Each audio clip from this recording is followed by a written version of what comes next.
when I did Long Beach. I was playing in Long Beach and I was bombing, and this gang member this dude stood up, and he started throwing signs and yelling shit. Shut the fuck up, you fucking bitch, all this shit. And I was so nervous. I was like, because I could tell. I was like, this table is not fucking with me. And he said, what is this, last comic standing? That's what he said. What is this, last comic standing? I said, no, they wouldn't even let me on that show. That's how bad I was. And people started laughing. So then when the nerd, man, he hung out with me. Right. And we played baseball, him and I, like, we'll sit behind a wall with a baseball and a glove, and I would pitch curves with a tennis ball, throwing my junk, knuckleball, and striking him out or playing over the line. Yeah, over the line. We would play every single summer, man. And then him and I, I hope he's not listening, man. Him and I would go, he was crazy. We would go, like if we were in junior high, we would catch the bus from where we live to downtown LA and then catch the one bus and take that shit away to Hollywood and Sunset. Yeah. And then we would just walk around with binoculars, bro, like spying on prostitutes. Like we were peeping on hookers? Yeah, man, it was our first stakeout. Yeah. You were undercover cops, undercover pervs. So what year was this? In high school? High school, junior high. Yeah, junior high, high school. Because we had to be back home before midnight, so there was a lot of cruising in Hollywood. Yeah, back then. That was a different time. So we look at girls in their cars. Right. And then go to Denny's. You see guys getting picked up, or chicks getting picked up, and then you see them around the corner in the alley. Yeah, that Hollywood's so different now. Yeah, that was Hollywood, but by Denny's on fucking Yucca. On Yucca, yeah, I know where that is. Yeah, by the Gower. Yeah, I know exactly. Right there, man. It was packed.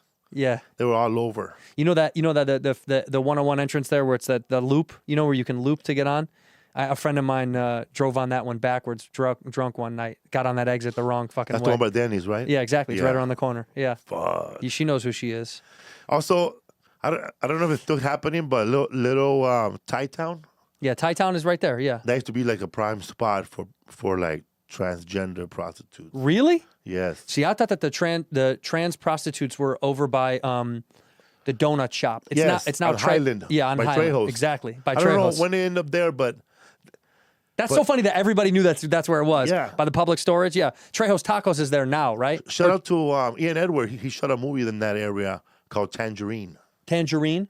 Yeah, it's a movie called Tangerine, and it was shot with all iPhones, and it was about a prostitute there in that area you're talking about by the donut shop. Uh-huh. Right there on I used to see him all the time. The bus stop's right there. And Ian Edward plays a pimp. Oh, he does? Yeah, and then it's called it was all shot on iPhones. No shit. Did he write it? No, he just stars as a pimp. He stars, yeah. He's a skinny pimp. That's a tiny pimp. Well, these are like skinny transvestites. Bro, it's a crazy... If the girls are skinny, the pimp can be skinny? Tangerine is like, shows you like the darkest side of that area. What was your last job before stand-up? I was working at Dodger Stadium at Yoshinoya. Oh, really? At Yoshinoya, the Asian bowl joint? Yeah, I worked at Yoshinoya. I worked at Taco Bell. In Dodger Stadium. In Dodger Stadium? Yeah. They just kept moving you around? Kept moving me around. Like a priest for the Catholic Church? Is it because you fucked up? No, because wherever they sent me, somebody there was yelled at, or they moved him to go to another stand. Mm-hmm. That job is union, so they really can't yell at you. They can't fire you either. No. They would have to fire you doing something crazy. Right. Like this girl I saw who decided to bring her PCP with her to work and get high in her break. So, of course, she had to go, man. And another person was stealing. Stealing money? Yeah. PCP high at Dodger Stadium. Yeah, like, baseball games are long. Can you wait, no, bitch? bro. Like, there were some people there that would go do a bump, and then come back to work all like, I'm going to help you. How can you work like that, man? Well, you need to be fast in fast food, I guess. Yeah, man. Of course, those people are the ones that are getting burned. Yeah. Cooking, because they're not paying attention. Right, because they're ripped. Oh, man. Did you ever get high at work? Never. Never once. Oh, yes, but this was not a Dodger Stadium. This was at a job that was at the bottom of the bottom. I said, like in lowest of the lowest, man. It was like one of those jobs that Henry Chinaski and fucking Factotum gets, Right. Charles Bukowski. Right. In that movie, Factotum would just grab any job. Right. Me and my friend, we're working for the Broadway warehouse in Lincoln Heights. That's where everything that belongs to the Broadway store except the clothes is there. Right. Like all the hangers, all the wherever you hang clothes, all the clothes hangers, all those little magnetic things for security were all there. Yeah. So my friend and I, we had to separate. It felt like, I don't know if you ever seen those Holocaust movies Yeah. where you see a bunch of their shoes stacked up to the ceiling. Oh yeah, it's awful. But this place was just clothes hangers, bro. One whole room of clothes There's a hangers. Holocaust of clothes hangers. And me and my friend, bro, we had to separate the three of them from women, kids, and pants. What No, a- women, men, and pants. So we were doing that for like, I said, I can't do this anymore, man. I'm going crazy. Yeah, And then my friend said, you want to get high? I said, fuck yeah. absolutely. So we went to go get high, bro, and then came back, did the job. And then the next job we had was at Columbia The record. Studios. Oh yeah. And we were it was this big warehouse of film, okay, where they process film. Uh-huh. And they wanted us to take all the pipes out of the bottom because they're going to replace them with new pipes, and all these pipes were plastic. Right. And at first we were like unscrewing them off.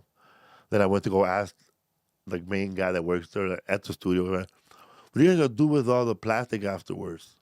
Oh, they're going to recycle it. So you're not going to use them ever again as pipes. No. So we don't have to screw them off all gently. Nah. All right. Well, we went over there, bro. I gave everybody a hammer. We broke every pipe out of there, bro. Smash that shit. Smashing, Yeah. bro. That'd have been fun. We finished that job in a day. Right. Clean that up. That's easy money. We saw Sylvester Stallone, too. Coming to Columbia? Yeah, he had a nice Corvette convertible. Yeah, he would. An old, probably like an old, a Stingray or something like that from the 70s? Or was it a new Corvette? It was a brand new. Oh, it was a new one, not a Yeah. classic. He seems like he'd drive a classic. Yeah, even back then, doing that horrible job, I was thinking to myself, oh, it'd be cool, like, if they would have picked one of us out to be in a movie. Yeah, maybe. Chances are there. He could see you and be like, I like you. Rocky! I wrote Rocky 7 in my head. Right. Come buy this script from me, Sly. I got Rocky, the Mexican Rocky, the Chicano Rocky, the Rocky of Texas. Like Freddie Smith, this time he's fighting dysentery. Cut me, Mick. I love Frasier. Neighborhood, they gave me a ride. Where was it? What stage? It was, the first time was at the Natural Fudge, which is now called the Silver Lake Theater Okay. on Fountain Yeah. by the that Tom Cruise Cake Church. Oh, I know where. Yeah. By the Scientology church? Yeah, I know exactly no, where that is. I'm sorry, it's called the Fountain Theater now. Yeah, the Fountain Theater. Yeah, right there. It used to be called the Natural Fudge. It used to be owned by Brenda and Johnny Roberts. Natural Fudge? Yeah, because they were, I didn't know it then, but they were vegan.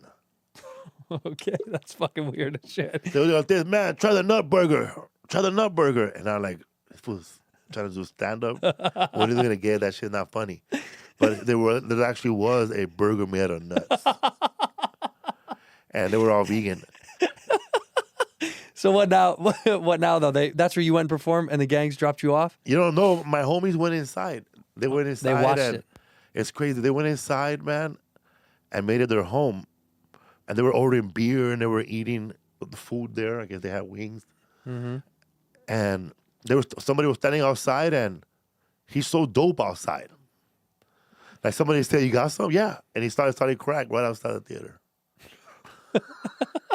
Because somebody wanted it. So. Yeah, you got to support. And plus nobody was there.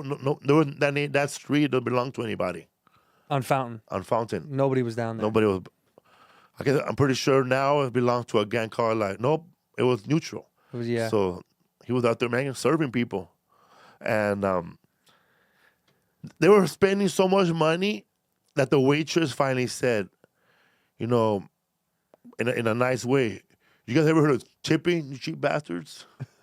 Because we never, I guess that was our first time going to a place with a waitress, I guess. Right. Everything else was Everything was fast food. Or get it from the counter. Give me 5 burritos, give me number 5. Right. Extra napkins, please. But it was, that lady was she told us like a hooker, like a stripper. Yeah, kind of. Yeah, a food stripper. So then they just started tipping. And that was our first time tipping. That was the first time you ever tipped. That's kind of wild. Then I went to there was a comedy contest at the Acapulco restaurant on Sunset, and I took all my friends again, and I won. You did? How much was it? $100, $200. It's a good $100. I got when I did Long Beach. I was playing in Long Beach and I was bombing, and this gang member this dude stood up, and he started throwing signs and yelling shit. Shut the fuck up, you fucking bitch, all this shit. And I was so nervous. I was like, because I could tell. I was like, this table is not fucking with me. And then he said, what is this, last comic standing? That's what he said. What is this, last comic standing? I said, now they wouldn't even let me on that show. That's how bad I was. And people started laughing. So then when people started laughing at me making fun of myself, it like leveled the room a little bit. It got better. But I was so fucking scared. And then afterwards, the guy who ran the thing was like, you should leave before the show's over, just in case they try to find you and fuck you up. I was like, I'm fucking out of here, bro. Fuck that. I didn't say anything to him though. I was like trying to not pay attention to him because he stood up, fucked up. He was so drunk, and his buddies were trying to get him to calm down, but he was flashing gang signs at me. Long Beach, and that was my first impressions of Long Beach, the gangs of Long Beach, performing at like little